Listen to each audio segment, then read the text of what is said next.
È il 9 dicembre, buongiorno e ben ritrovati il giorno dopo il disastro Mose. Sul MES ci sono novità, sul recovery, il Veneto ancora da record di contagi, la guerra dei Mario che prosegue a Treviso, poi parleremo anche dell'happiness coach che avevamo ospite ieri sera a Ringa. Allora, cominciamo dal tema del Mose. Qualcuno ha sbagliato, ovviamente, quindi mentre il governo resta a galla, Venezia invece finisce sott'acqua perché le previsioni dicevano massimo di picco dell'acqua alta di 125 centimetri. Si è temuto addirittura si arrivasse a 145, ma si è fermati a 138. Qual è il problema? Le previsioni dicevano che si stava sotto i 130. 130 è la quota per attivare appunto il Mose. Ci vuole, fanno sapere, almeno 48 ore di anticipo, ma si arrivava da un weekend in cui il Mose è stato aperto per più di 48 ore, 45 ore anzi,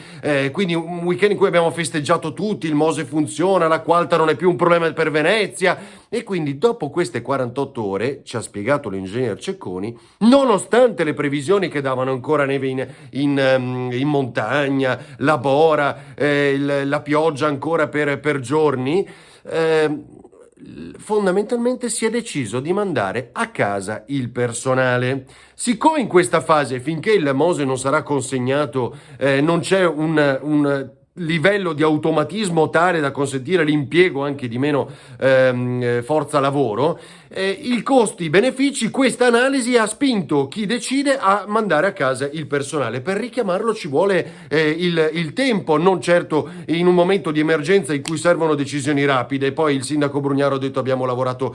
comunque di comune accordo con il commissario, con il prefetto, con il provveditore, quindi si cerca un po' di appianare, ma ieri un errore c'è stato e ovviamente non si riesce a capire in questa catena di comando per la quale fino a questo momento abbiamo capito che sono il provveditore Zincone e il commissario Spitz a dover decidere di comune accordo se alzare o meno le paratoie, ma ci vuole il tempo necessario. Ieri non si potevano richiamare al volo le persone perché non abbiamo una squadra sufficiente modello Vigili del Fuoco di pronto intervento che possa alzare o meno le paratoie. E l'ingegner Cecconi ci ha spiegato: bisogna intanto decidere che non si alza a 130 ma magari a 110, quindi più volte, perché ormai le maree sono molto più frequenti e già a quote alte, e soprattutto bisogna che lì ci sia sempre una squadra. I costi sono enormi, ma almeno ci deve essere. Sul MES, insomma, ecco, vi leggo la frase da supercazzola per la quale si è trovato l'accordo, così i grillini sono convinti di dare l'ok oggi al Premier Conte perché vada ancora a trattare sul MES, per il quale si è già deciso tutto invece nelle settimane precedenti con la firma di Gualtieri, degli altri ministri dell'Eurogruppo. Invece il dato reale è che stiamo dicendo sì a questa risoluzione con la quale Conte va in Europa a dire il sì finale a un cambiamento. Attenzione, non stiamo attivando il MES, i famosi 36 miliardi per la sanità, e quello che avevamo detto più volte. La maggioranza, ecco la frase che è da supercazzola, impegna il governo a finalizzare l'accordo politico raggiunto dall'Eurogruppo sulla riforma del trattato. E così mettiamo d'accordo tutti, anche Italia Viva sostiene Conte, non lo fa sul recovery, ma poi ci arriviamo. E a proposito, mentre nel mondo c'è il primo vaccinato, la signora di 90 anni, il signor William Shakespeare in Inghilterra, insomma i nostri vaccini arriveranno, ma insomma arriveranno a gennaio, speriamo, per chi lo vorrà fare. Sul Consiglio dei Ministri, l'abbiamo detto ieri, è un governo e anche oggi ne parliamo domani, e così è stato. Quindi prima rinviato per la positività della Lamorgese, perché non c'era una decisione e via dicendo, si doveva tenere ieri, non si è tenuto, vediamo quando sarà. Sul recovery ancora c'è lo scontro e quindi Renzi è convinto di andare fino in fondo. L'opposizione a questo governo rischia di saltare perché non possono esserci i tre ministri più Conte, i 6 i manager, i 300 funzionari, tutto quello che sappiamo molto bene. Su questo Renzi vuole andare avanti, ma il problema è che poi è emerso lo scontro vero, per cui il paradosso è che diamo una cifra doppia alle politiche per la lotta alle differenze di genere e alla sanità diamo 9 miliardi secondo questo piano, e ovviamente Speranza a far quella figura non ci sta e dice io avevo chiesto almeno 4 volte tanto la cifra, e quindi ora si apre questo scontro all'interno del governo. C'è il Veneto con un record di contagi, però anche qui ogni volta i dati possono essere letti in mille maniere. Se andiamo col contact tracing andiamo a cercarceli, e allora è chiaro che risultano più positività, ma in realtà molti sono asintomatici, così il Friuli-Venezia Giulia in questa quota positivi, addirittura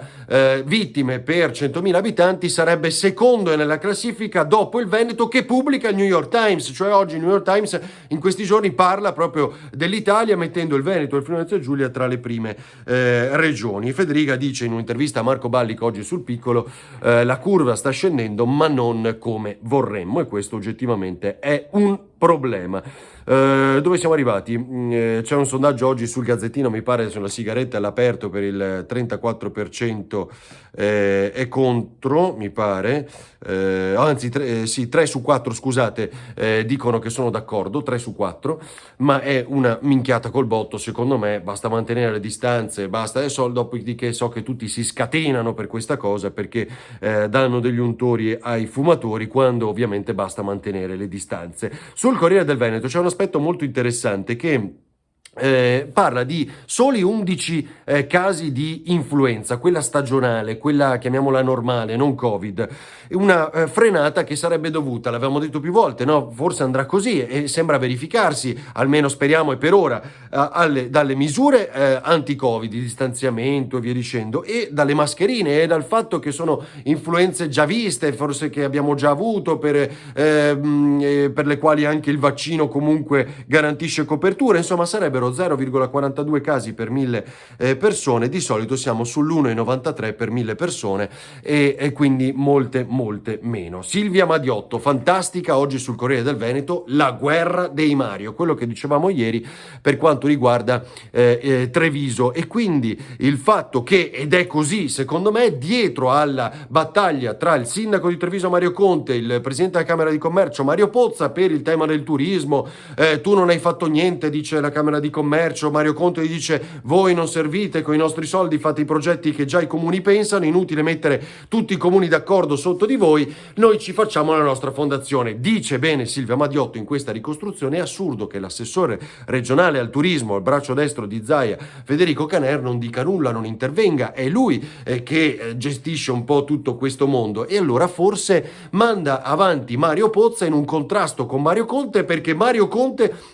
spinto diciamo dalla ricerca di una nuova candidatura in regione,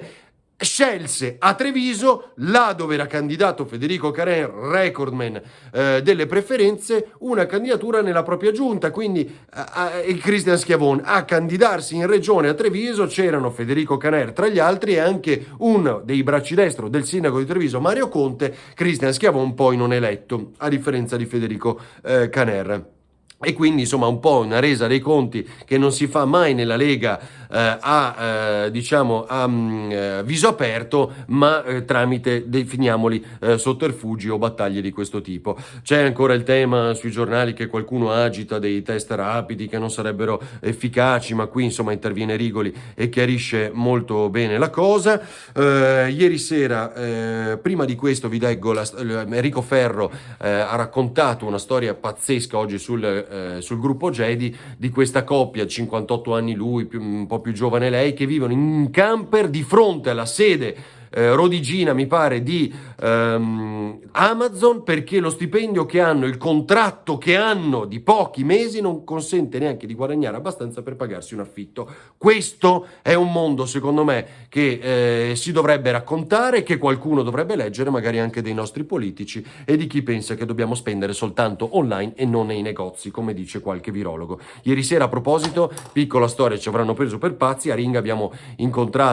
raccontato la storia di questa happiness coach Barbara Fiori, che dice: ragazzi, in questo momento cercate di prendere le cose belle, non facciamoci angosciare, ogni giorno è una piccola mossa, prendete una scatola, ogni giorno alla sera mettete un biglietto con una cosa bella successa in giornata, avete fatto una corsa all'aria aperta, c'era il sole, vi sono arrivati dei soldini dai parenti, magari beati a chi succede, una cosa bella, anche piccola, alla fine del mese vi aprite quella scatola, ve la rileggete e questo già ci farà sentire meglio. Insomma, sono piccoli consigli, andateli a rivedere se volete, per l'happiness coach. Ci vediamo sul sito ferdinandoavarino.it e domani a Ring su Tele4. Buona giornata.